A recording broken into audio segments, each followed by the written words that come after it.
मित्रो, या व्हिडिओमध्ये आपण द वर्ल्ड इज माइन ही कविता समजून घेणार आहोत. मित्रो, जगामध्ये अनेक लंगडे, आंधळे, बहिरे, खुळमे लोक आहेत, परंतु आपापल्या ठिकाणी काहीतरी करत ते आनंदाचं आणि स्वाभिमानाचं जीवन जगत आहेत. परंतु बऱ्याच वेळी ईश्वर ज्यांना सर्व काही देतो असे लोक हे मिळालं नाही, ते मिळालं नाही म्हणून तक्रार करत असतात. कवयित्रीला देखील अशाच प्रकारचा काहीसा अनुभव येतो आणि व्यंग असलेल्या वेगवेगळ्या प्रकारच्या लोकांना जेव्हा ती भेटते त्यावेळी तिला स्वतःचीच लाज वाटते आणि ती ईश्वराची माफी मागते आणि तिला वाटतं जीवनामधील सर्व काही तिला मिळालेलं आहे. त्याचाच अर्थ आहे the world is mine. The world is mine या कवितेमध्ये कवयित्रीने हाच अनुभव वर्णन केलेला आहे. चला तर मग जाणून घेऊया कवयित्री नेमकं काय या कवितेमध्ये वर्णन करते. मित्रो, आपण पाहिलेलंच आहे की द वर्ल्ड इज माइन म्हणजे जगातलं मला सगळं काही मिळालेलं आहे.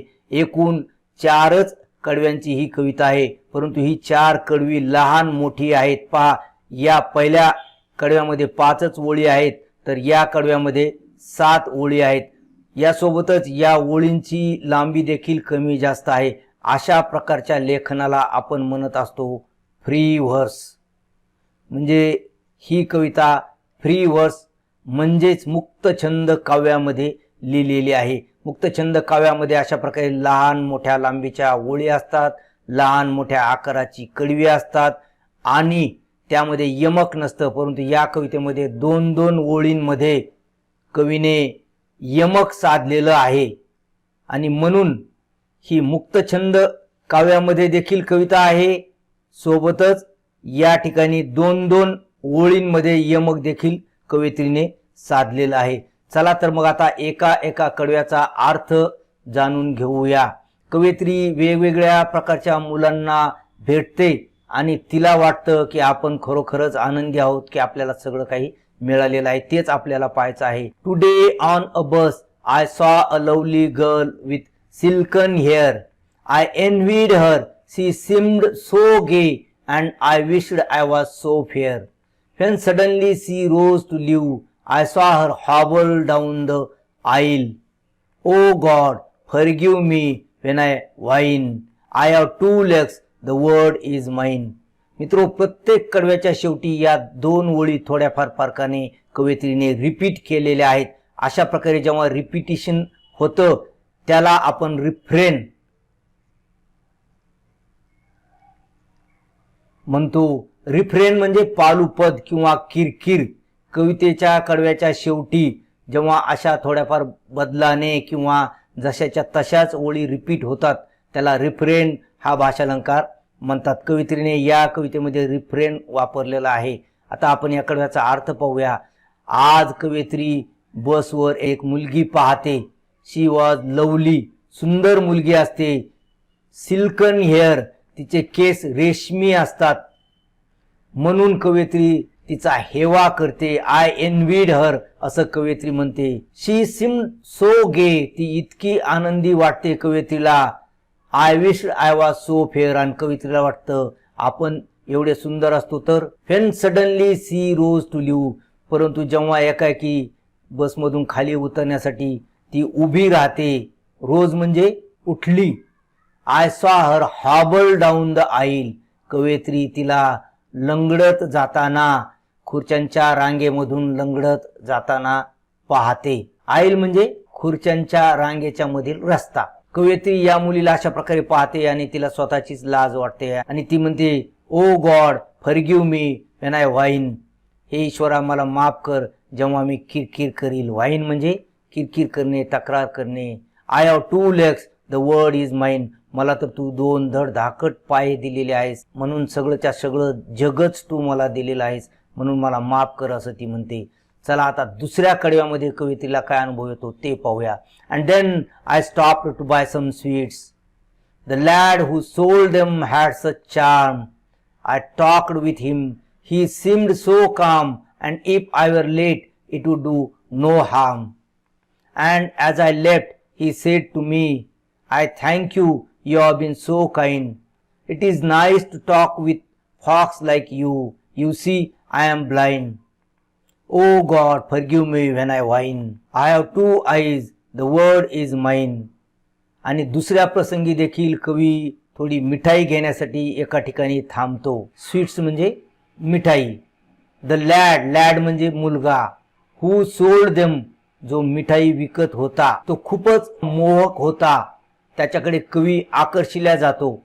कवी त्याच्यासोबत बोलतो आणि कवीला वाटतं की हा खूपच शांत आहे. He seemed so calm and if I were late it would do no harm. तो इतका शांत असतो, इतकं हळू काम करत असतो. कवी लेट जरी झाला तर त्याला काही फरक पडणार नसतो. म्हणून कवीला थोडा त्याचा राग येतो हळू काम करत असल्यामुळे. And as I left he said to me, आणि जेव्हा कवी जात असतो त्यावेळी तो म्हणतो I thank you, you have been so kind. कवीचे तो आभार मानतो आणि कवीला म्हणतो तुम्ही खूप चांगले वागलात. It is nice to talk with folks like you. तुमच्यासारख्या व्यक्तीसोबत बोलून मला चांगलं वाटलं असं तो म्हणतो. You see I am blind. आणि कवयित्रीला म्हणतो तुम्हाला माहीतच आहे की मी आंधळा आहे. Oh God forgive me when I whine, I have two eyes, the world is mine. आणि कवयित्रीला लागलीच जाणीव होते की अरे देवा, आपल्याला तर 2 डोळे आहेत तरी आपल्याला वाटतं ईश्वराने आपल्याला सगळं काही दिलं नाही. म्हणून ती ईश्वराची माफी मागते आणि किरकिर जर केली तर मला माफ कर असं म्हणते. चला आणखी कवयित्रीला काय अनुभव होतो ते पाहूया. Later walking down the street I saw a child with eyes of blue. He stood and watched the others play. It seemed he knew not what to do. I stopped a moment, then I said, why don't you join the others, dear? He looked ahead without a word, and then I knew he could not hear. Oh God, forgive me when I whine. I have 2 ears, the word is mine. आणखी एक प्रसंग आहे. जेव्हा कवी रस्त्याने चालत असतो त्यावेळी त्याला एक मुलगा दिसतो. त्या मुलाचे डोळे निळे असतात आणि हा मुलगा काय करतो, ही stood and watched the others play. तिथे उभा राहिलेला असतो आणि दुसरी मुलं खेळत असतात आणि जणू काही he knew not what to do, काय करावं त्याला कळत नव्हतं. नुसता त्या मुलांकडे तो पाहत होता. कवयित्री थोड्या वेळासाठी तेथे थांबते आणि नंतर म्हणते why don't you join the others dear. हे मुला तू त्या मुलांसोबत का खेळत नाहीस. जॉईन म्हणजे सामील होणे. त्यांच्यासोबत का खेळत नाहीस. He looked ahead without a word and then I knew he could not here. तो या कवयित्रीच्या बोलण्याकडे लक्षच देत नाही, समोरच पाहत असतो. यावरून कवयित्रीला कळतं की हा तर बहिरा आहे.